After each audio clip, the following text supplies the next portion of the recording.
I was fortunate enough to develop the ideas of multiple intelligences in the early 1980s, so they've been around for almost 3 decades.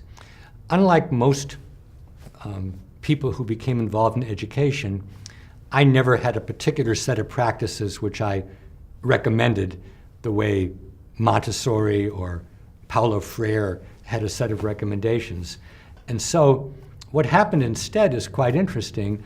In different parts of the United States and now in different parts of the world, people have used multiple intelligence ideas in the way in which they like.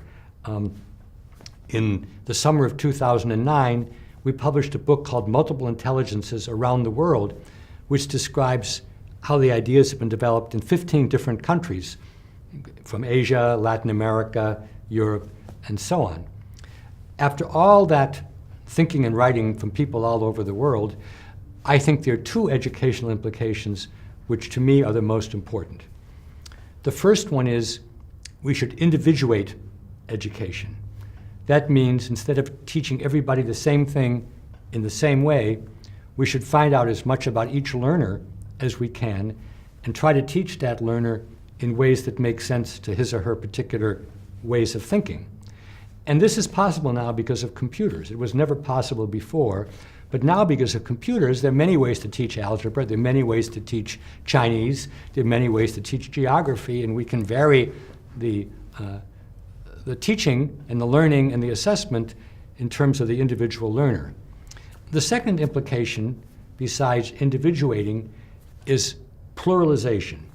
Pluralization means you teach anything that's important in lots of ways. Nothing that's important can only be taught in one way, whether it's the theory of evolution in biology, or whether it's the notion of zero in mathematics, or whether it's the history of Brazil. There are many, many ways in which you can teach it. And if you teach something in many ways, 2 things happen. First of all, you reach more young people, or more old people, because some people learn better from stories, some people learn better from movies, some people learn better from debate and interaction. And second of all, you show what it means to really understand something. Because if you really understand something well, you can think about it in lots of ways. Think about your own family, your hobby, the community where you live. You can write about it, you can talk about it, you can make jokes about it, you can make drawings, cartoons, you can act it out, you can debate it. And those the plurality of ways is what it means to have a full understanding of something.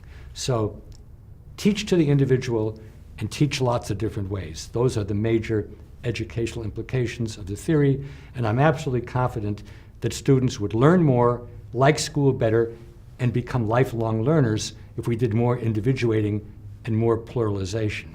The reverse side is to teach everything only in one way and try to force everybody to be the same.